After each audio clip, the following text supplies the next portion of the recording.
भारत की मशहूर weight lifter Saikhom Mirabai Chanu ने अहमदाबाद में मुनक़िद कॉमनवेल्थ वेट लिफ्टिंग चैंपियनशिप 2025 में शानदार कारकर्दगी का मुजाहरा करते हुए गोल्ड मेडल अपने नाम कर लिया है।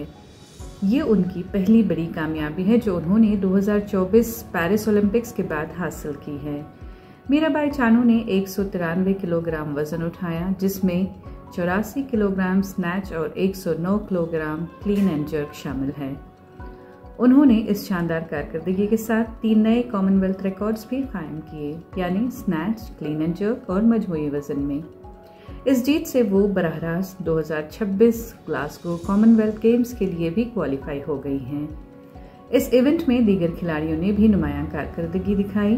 भारत ही के सुनील दालवाई ने 177 किलोग्राम वजन उठाकर सिल्वर मेडल जीता और नाइजीरिया के रूथ ने 167 किलोग्राम के साथ कांस्य तमगा हासिल किया।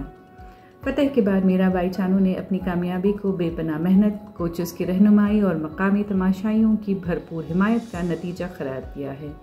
उनका कहना था कि ये कामयाबी आइंदा आलमी मुकाबलों के लिए उनके हौसले को और मजबूत बनाएगी।